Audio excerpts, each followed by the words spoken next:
Well, we're making it through the week. It's Wednesday. Illinois in Focus Daily. I'm Greg Bishop. Thanks for joining me live each and every weekday morning here on YouTube as we break down things for you to know what's going on in the land of Lincoln. A little bit later on, share with you a conversation I had with Alan Gottlieb from the Second Amendment Foundation as to what to expect out of the U.S. Supreme Court now that they have decided not to take the Maryland case challenging gun bans and what that means for cases out of Illinois. So we'll share that brief conversation with you coming up. We also got to hear what Chicago Mayor Brandon Johnson had to say yesterday during a news conference, especially when it comes to the failure of the Illinois legislature to approve a tax increase as part of a way to bail out the Regional Transit Authority and consolidate those efforts. That was something that didn't get across the finish line over the weekend as the legislature went in all weekend long. I still feel like I'm hungover from covering an extensive session where, gosh, Saturday morning we went in at 9 o'clock in the morning and we didn't get out until about 2:30 Sunday morning. That's a long day. And then the governor holds a news conference literally 7 hours after that. So yeah, I'm still pretty tired from the weekend, but a lot of action still to unpack from all of that. So how's Chicago reacting? We'll hear what Chicago Mayor Brandon Johnson had to say about that. But one thing they also did at the legislature was they're dealing with digital currency regulations, everything from looking at crypto ATMs to how to better protect consumers. Well, somebody who's got some insight into that and the future of crypto, he's going to join us live next. Andrew Gordon is queued up to be here with Illinois in Focus Daily. So that's right here, right now with the Center Square here on YouTube. Be sure to like, subscribe, hit that notification bell. Wake up with us each and every weekday morning. Get the podcast where you get podcasts. Just search Illinois in Focus. But don't forget, get the headlines in your inbox at thecentersquare.com. You can sign up for the newsletter. It's free. We're a free newswire service. So get all of the latest at thecentersquare.com.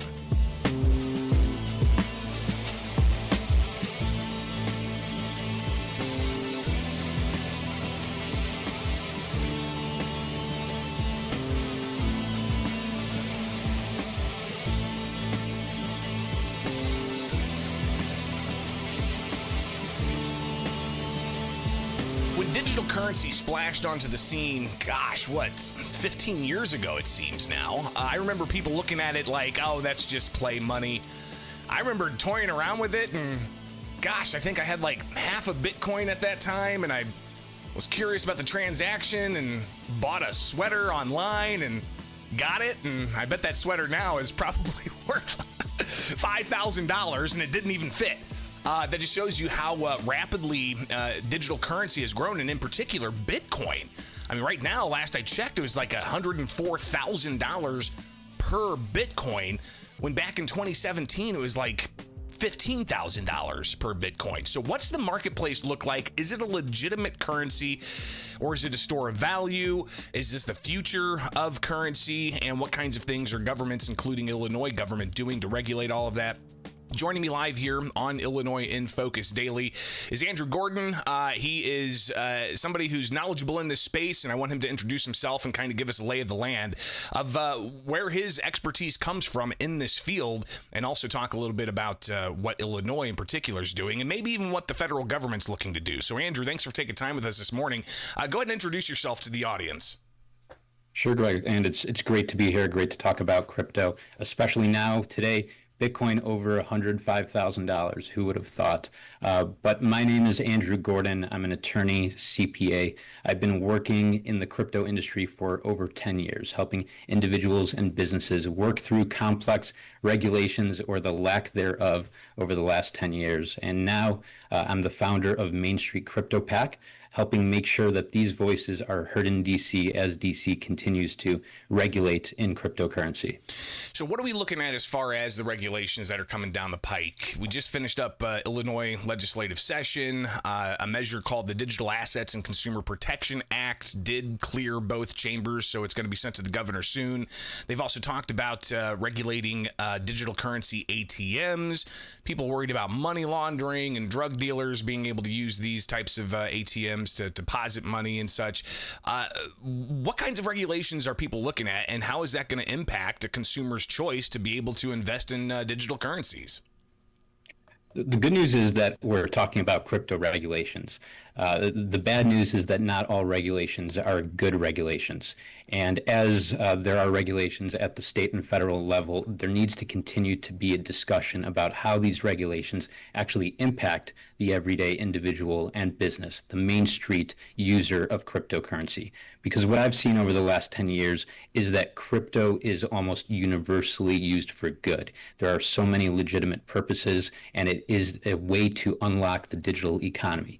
But at the same time, we have to have safeguards in place. For example, ATMs could be used for scams, right? But we need to make sure that these are still accessible and can be used because this is a technology that we've seen can create a lot of opportunity for individual investors. But at the same time, if individuals are restricted, if they're not able to get access to tokens, access to buy Bitcoin, they're limited in the opportunities that they can have. And we need to make sure that these opportunities don't just exist for Wall Street, for the big tech titans and the big companies, and that these regulations, as they occur in DC and in the state, that we're still allowing individuals and businesses to prosper. Andrew Gordon joins us talking about digital currencies and regulations, especially in a state like Illinois. I just want to read to you a statement from one of the senators here in Illinois that passed this. It says Illinois has the 6th most losses of crypto fraud of any state in 2023, over 1,900 complaints according to the FBI. These fraud cases take various forms, such as pig butchering, where scammers will convince consumers to invest in their coin that goes up in value until the scammer executes a rug pull.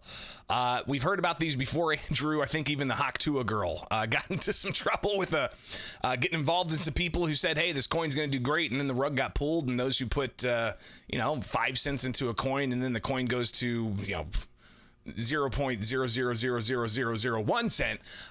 Obviously, they lose a lot of money. Is this a threat to those who are trying to make it rich, getting involved in these types of coins?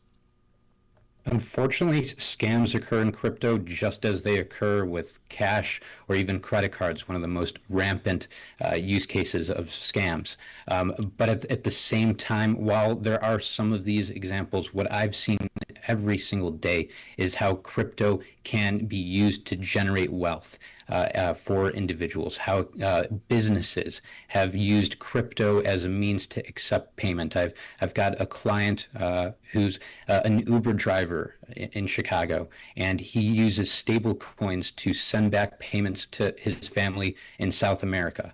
And a very legitimate purpose, and this is something that used to take manual couriers. It used to also take very expensive services, and now it can be done instantly. And so there are all of these great uses of cryptocurrency, but at the same time, we need to make sure that safeguards are in place, that there are protections against scams, that there's education, and that if you're engaged in a scam, that enforcement is targeted towards that rather than just enforcing vague regulations overall. So yes, these types of things do occur as they occur with all types of exchange, but crypto uniquely has a massive opportunity. It's like we're at the early days of the internet.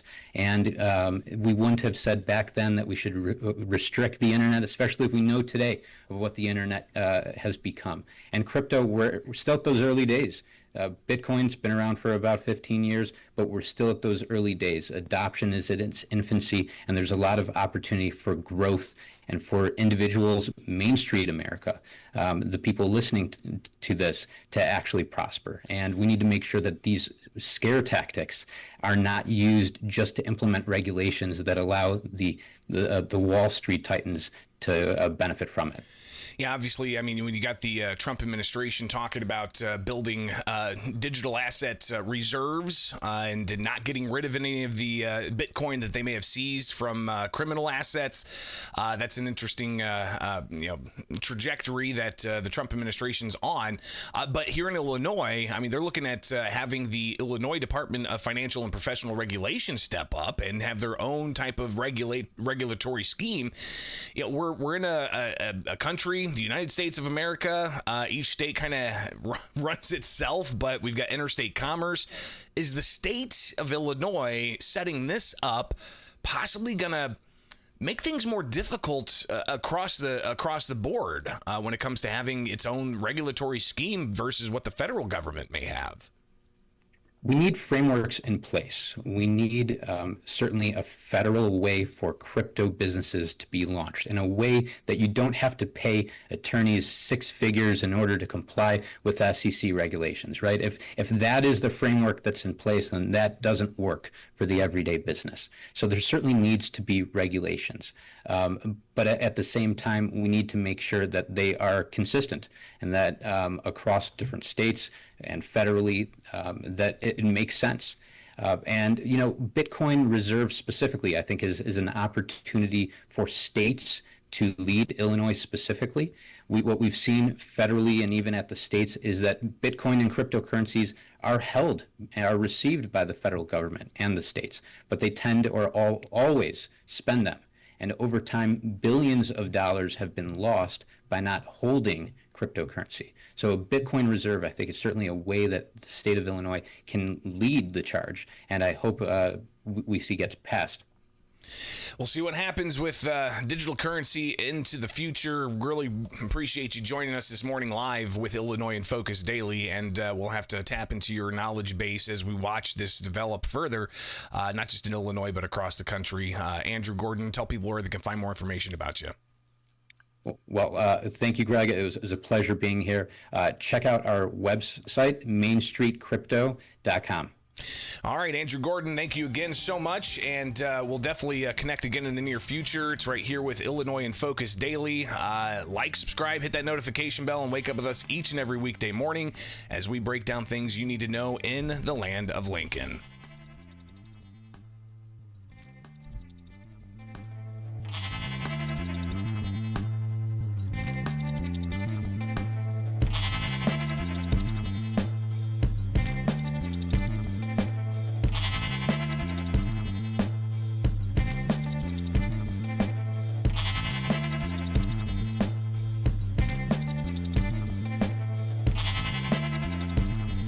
Next up, you see, I'm going to share that Alan Gottlieb conversation. A little bit of switcherino there. Okay, let's do it.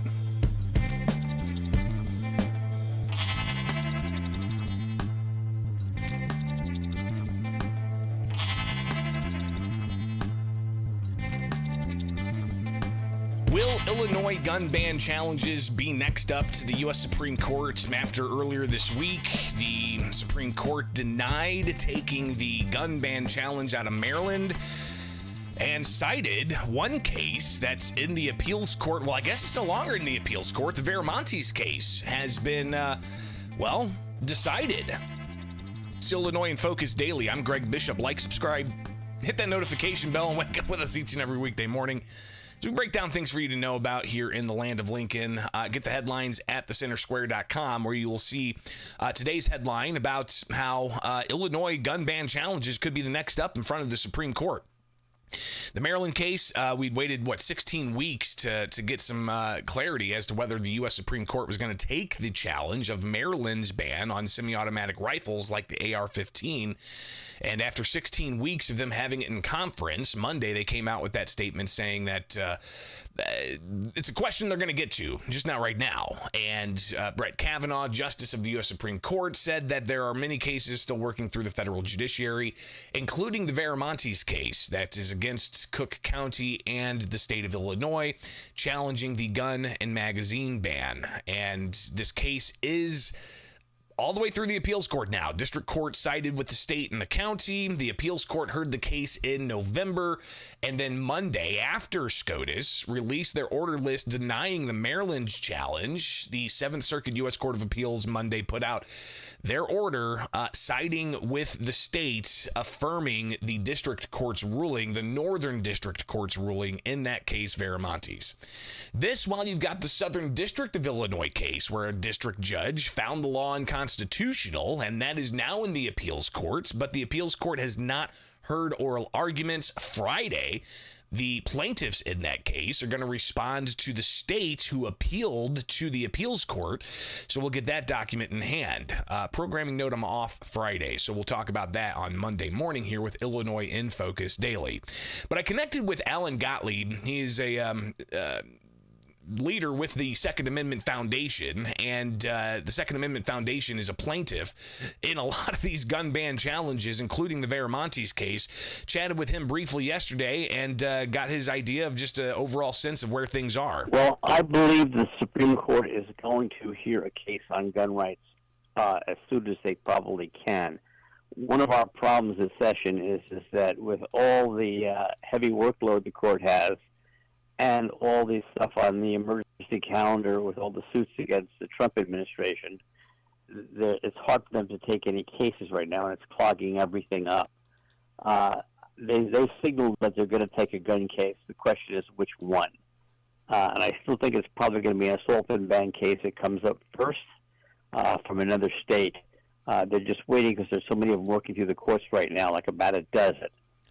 So Gottlieb talking about how there's a lot of cases out there, and some of them could come from Illinois. But I did want to take a look briefly here again as to what the Supreme Court justices had to say. Brett Kavanaugh, who wrote the majority opinion denying taking Maryland's case, said although the court today denies cert, a denial of cert does not mean the court agrees with the lower court decision or that the issue is not worthy of review. Arguing the U.S. Supreme Court should have taken the Maryland case, Justice Clarence Thomas wrote the AR-15s are arms protected by the Second Amendment. He said that tens of millions of Americans own AR-15s, and the overwhelming majority of them do so for lawful purposes, including self-defense and target shooting. Our Constitution allows the American people, not the government, to decide which weapons are useful for self-defense. So that really signals some interesting things here. Gottlieb saying that he likes what the justices have written, and it gives him some hope that Illinois will be a state where the cases coming out of here are going to be in front of the U.S. Supreme Courts. I really like what the Supreme Court justices have written. That's why I have really good faith that they're going to take another case. The question is when. They really overloaded in this session, and it's a real problem. And they know how many more cases are going to be hitting their special calendar, so to speak, with these suits against the Trump administration. And so it's really difficult for them to take some of these complicated cases that are going to take a lot of time to end up writing an opinion on. And there are so many gun rights cases going through the courts right now that I think they're waiting for some of this more to clear to give them a better idea which one to pick and choose. Now, which one is it going to be again? Is it going to be the Illinois Viramontes case, or is it going to be the Southern District case, Barnett, that has a pretty solid record? And one thing we're going to have to do is we're going to have to review the records of both of these cases, right? The Viramontes case, if I recall, didn't have a really in-depth hearing like they had, like a trial, right? It didn't have a 4-day bench trial like they had in the Southern District. The Northern District Court heard arguments, and that was pretty much it. And then in the Southern District, you had 4 days worth of testimony and documentation and discussions about military grade versus modern day sporting rifles or civilian grade rifles, and the metallurgy and the difference between full auto, semi-auto, and burst, and how the military uses full auto, and whether or not it's recommended that they use full auto in the military, and the concerns of societal safety and all of this. So they had a really long record that the district judge used to determine that the state's gun and magazine ban was unconstitutional. Is that what's going to get in front of the Supreme Court, or is the Viramontes case going to get in front of the Supreme Court, or both eventually going to get to the Supreme Court, and then the Supreme Court consolidates those cases? How this is going to work out, especially when you've got cases out of New Jersey and California as well. But that Viramontes case, after SCOTUS issued their order list on Monday saying they're not taking the Maryland case, almost instantly he had the Viramontes case in the appeals court decided, and that opens things up for a possible Illinois case getting in front of the U.S. Supreme Court. Last word from Alan Gottlieb from the Second Amendment Foundation. Yes, we are a plaintiff in that case, and it's a great possibility that's going to be one that gets to the Supreme Court. Or another case out of Illinois, because there are so many of them that are already even ahead of the schedule on that one. It's very likely an Illinois case is what the Supreme Court will hear. And we'll be watching as to when that happens very closely. Like I said, Viramontes decided already in the appeals court Monday. Are they going to take that to the U.S. Supreme Court? What about the Barnett case in the Southern District? Again, briefs are being filed. No oral arguments have been set in the appeals court for the Barnett case. But we do have the filing from the state appealing the district court's decision. We're expecting the plaintiffs to file their brief Friday, and then the state will have a month to reply to that brief. And then maybe we'll get oral arguments. So keep it here with Illinois in Focus Daily, and we'll keep you updated. Get the headlines at thecentersquare.com, and wake up with us each and every weekday morning here with Illinois in Focus Daily, the Center Square.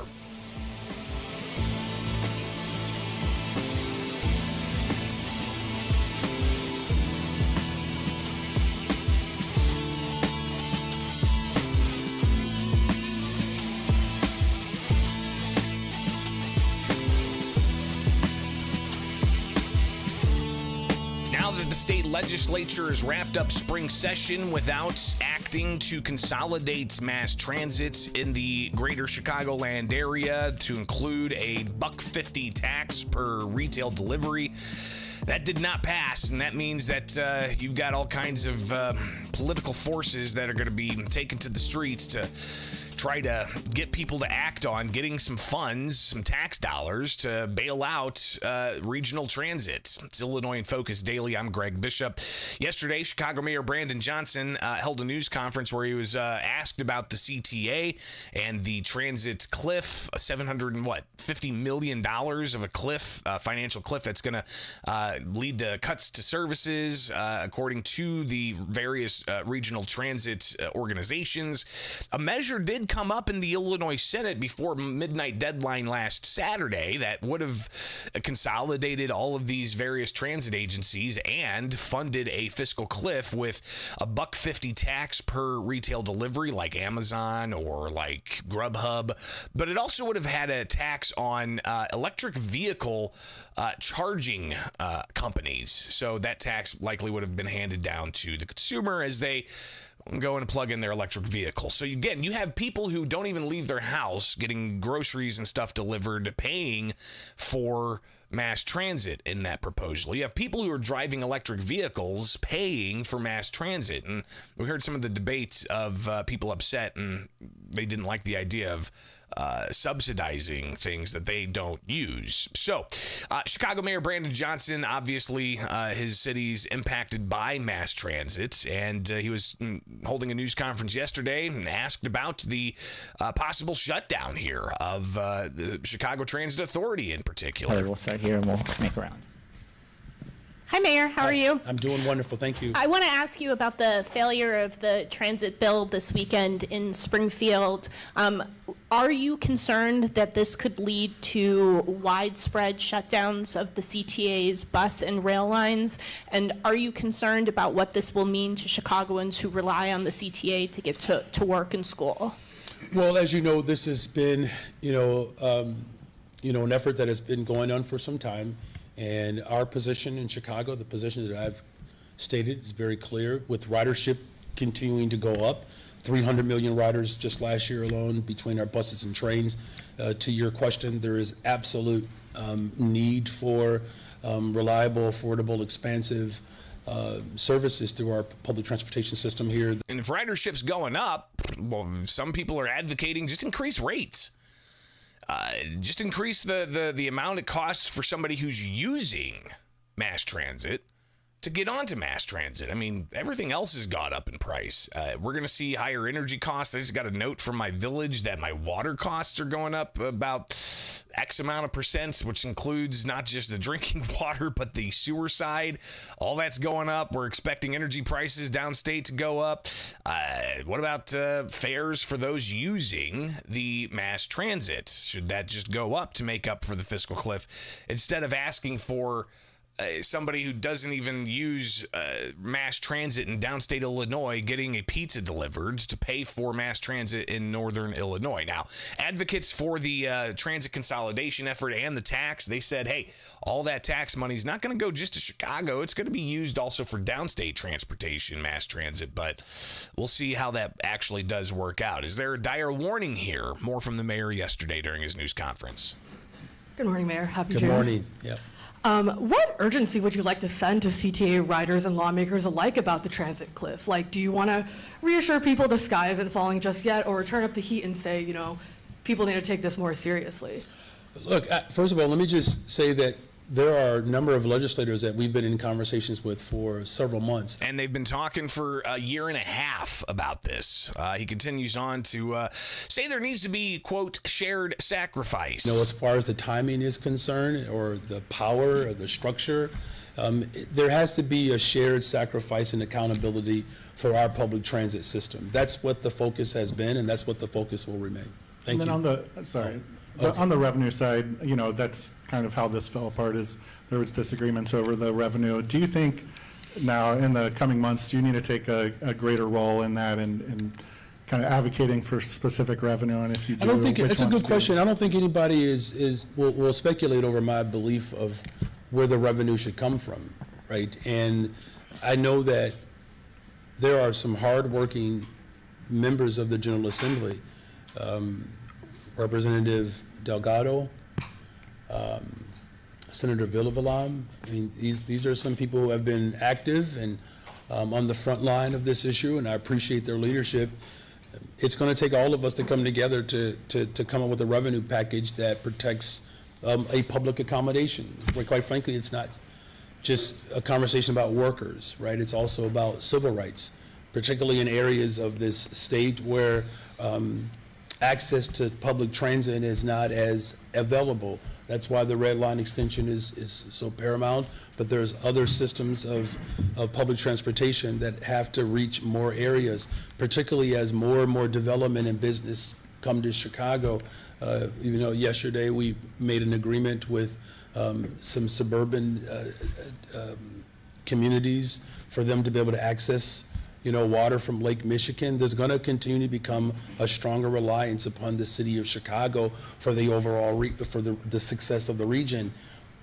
People know that, and that's why we're working hard to ensure that there's a collective, collaborative approach, so that not only will we, ask people to share in the sacrifice in terms of how we fund these systems, but that we also demonstrate a commitment to the rest of the region, that the city of Chicago is open for business, not for sale, but we see ourselves as a global partner, not just here locally, but again, around the world. Again, you got people in downstate Illinois that are possibly going to be impacted by this delivery fee, this retail delivery fee, that would never even dream of using mass transit up in the Chicagoland area. So, is that considered shared sacrifice, or would shared sacrifice be asking those who use CTA to pay more for it, like a use tax. There have been even other proposals, like there was a proposal to have a tax on like Uber or rideshare services to help pay for it. There was also a proposal at one point floated to have a surcharge on the tollway to help pay for it. And again, people are pushing back on that idea, saying that just doesn't make sense to require people who don't use mass transit to subsidize mass transit. We're already subsidizing mass transit in the state of Illinois and elsewhere. And yeah, ridership might be up, but is it where it should be?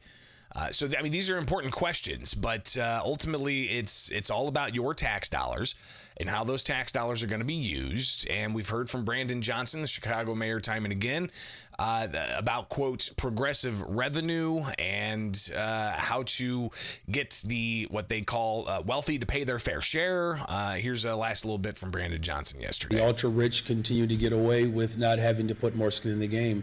So we do have to have substantive conversations around revenue streams that challenges the rich in this state to step up in a way that does not continue to place the burden on working people.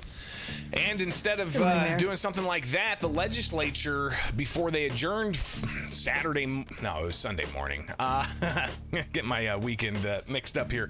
Before they adjourned Sunday morning, they didn't, do any kind of big major tax on the rich. No, they decided to tax tobacco at 45%. They decided to change corporate taxes so they can capture more dollars. They decided to tax sports betting more. So those are just some of the tax changes that are going to be coming July 1st. Oh yeah, don't forget, the gas tax is going to go up again July 1st as well. So a lot of tax increases coming.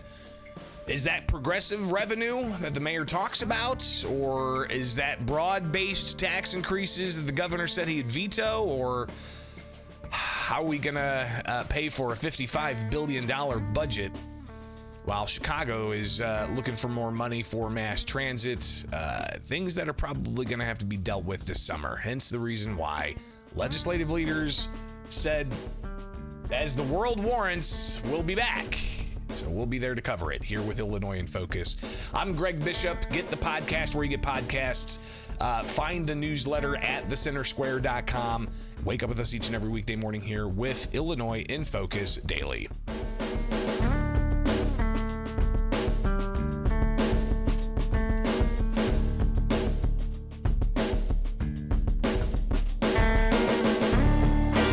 That's all I got for you today. A little bit of a shorter show. Still kind of trying to get my energy levels back up from the weekend. It was a long one. Still feel hungover from it. Maybe a little bit of trauma. Oh boy. All right. No, but seriously, thank you guys for being here each and every weekday morning. The chat room is always lively. Good to see you guys, and we'll be back at it tomorrow. Programming notes, I am off on Friday, but I will be back on it Monday. So have yourselves a wonderful rest of the Wednesday. Try to stay dry out there. It's a little rainy here in central Illinois. And I'll see you tomorrow with Illinois in Focus Daily.